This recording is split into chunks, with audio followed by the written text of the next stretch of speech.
Hi, this is Shane with the Rational Trader. It is Thursday. I lost track of time. I've been traveling.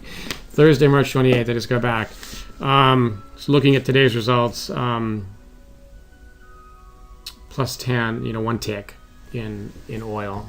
I believe on one trade. We'll look exactly because we're focused on trades.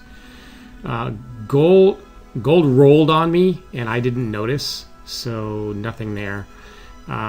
Plus 25 in the euro, and then the yen just killed it with 425. So let's look at the yen first, and then we have a couple more days back to look at, since no videos the last couple of days since I've been traveling.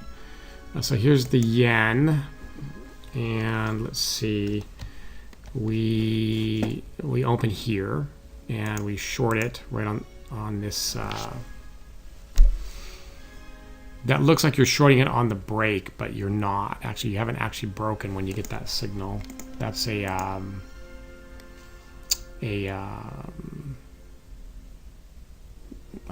blasting through the low volume node signal. In this case, it's the value area low. So then we short there. You get filled right there, and then we add here. Okay, and that add is because of that very specific pattern of the way that it pulled back and then rolled over. And then we get taken out on this little pullback here, which is just a hint too soon. It's a 15 tick trail, I believe. So to make plus 10 and plus 32, there was more to be had. And we then get long down here, which you can't be too upset about. It's a beautiful looking entry in terms of. You set the low, and then you tested it and failed. On that bar says I failed to break the low. The signal is actually earlier. You're actually getting long on that signal there. You're just waiting for the next up bar. And then so it also does an add right there, but then it pulls back. So the add loses 2 ticks, and then the original entry makes 23. So plus 21 on that trade. There's actually another trade here. This is pretty active for the yen. A short right there, which nets 5 ticks. So that was the big winner for the day here. In oil, I didn't actually look at oil yet. Let's see here. In oil, we're specifically aiming for fewer trades. So we get long there. You get enough to move the stop to entry, and that's it. Let's see what we missed though here. Okay, so there's a nice move there. Obviously right there. I'm going to come back and look at that in a minute here. And okay, the open's right here, so I went too far. Hold on. Okay, so here's the open on the left. That's the move you wanted, and then what? Anything else? Mostly there's enough movement there to actually do something. To actually you could catch something here. It's not too choppy. It is kind of rotating around the POC right here. And then what? Same thing here. This is kind of ugly. There's a nice move there at the end of the day, but it's hard because you're right at the POC there, so you really don't know which way it's going to go. Nice move there. Okay, so to me the catchable moves are that one. And I like how I'm staying out of trouble in this chop, and then here. Okay, so this is the thing to be thinking about, because here you see these bars are light blue, and the reason they're light blue is because we're no longer inside the value area. We're outside the value area, but we're nowhere near a low volume node. And so one of the things that we were talking about, particularly with oil, is that it will break out of the value area and then just run. And what we're perfectly happy trading outside the value area, but we want to see it at a low volume node. But what will often happen is when the market's running, the low volume nodes form, and then you never pull back deeply enough to get to them. All right, so I have experimental models here running that I'm using in oil and gold to kind of look at that. And this is a different case here. The market didn't break out of the value area and is running, and now we're trying to catch it, right? Here we broke out of the value area, and this is just basically normal movement. So I would normally be looking right here as you get back to the value area low, and I have an opportunity here to get this move. I don't need special processing here outside the value area away from low volume nodes in order to catch this move. Is kind of the point I'm trying to make. And the reason that that's important is because I've been questioning the value of adding this element of modeling specifically outside the value area but away from a low volume node. Okay, I haven't really seen it be worth the effort. So here you're seeing some signals. And 147 is telling you to get long. I don't know how reliable that signal is. All right, so the way to think about there's two different machine learning analytical methodologies going on here. Oil and gold are using what is the easiest way to think about it is what's the clearest signal you've been seeing over the past 4 or 5 weeks. That's what they're doing. The yen and the euro are using the sort of the previous method of based upon historical prediction. So looking at the historical predictions, what have been the ones that have shown up the most with the highest quality, and thus far the currencies have just been winning this battle hands down. Okay, so nothing in gold today because it's the wrong contract. So let's fix that now while we're thinking about it. And then oil we just looked at. We end up getting late and just getting a tick. And then we looked at the yen. Let's look at the euro, which made something here. So that's during the day session. All right, so this is interesting because I like that short. So you're getting short right there at that red arrow or red triangle. All right, on basically a failed break of the high, right? And then it almost gets you actually. 1, 2.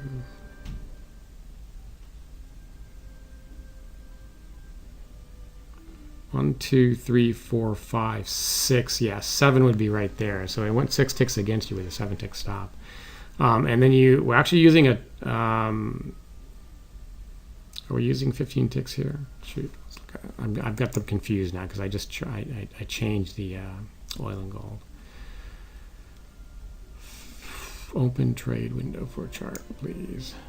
That's a 20-tick trail. Okay, so this is a trail that's big enough. All right, but you can see it happens to be just enough to take you out before it falls again.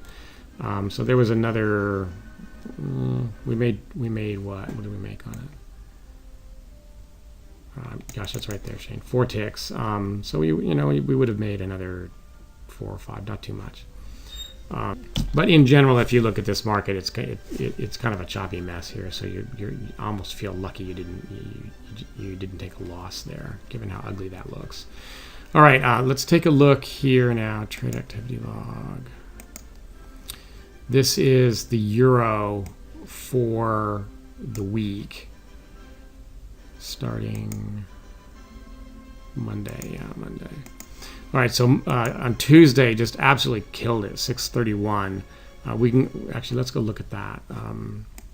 631 on Monday. What was or Tuesday it was, 26th. Yeah, it's right here. So what happens here is this trade actually starts in the overnight session. So it starts up here. This is Tuesday the 26th. Again, just a wonderful entry, right? You can see, as a human, you see that and you go, okay, you couldn't get a better entry, right? But also you can see the retest of the high that you failed to break through and rolled over, and got short there, and then we add here. All right, and the market just keeps falling, and you eventually. So what happens is when we add, we automatically readjust the target to be break even plus, in this case, 50. So the new target becomes a value that is, it's less than 50 for the add, but it's more than 50 for the original entry, and it should work out to 100 ticks total. In this case, it's 101, just because of the way the math works. Beautiful exit right there. So this day was 101 ticks that day. I don't think we took any more trades that day. Yeah, in fact, the market just kind of gets pretty ugly there. Yeah. All right, so trade activity log. So this is the 6E, the euro. So a big day on Tuesday, small loss on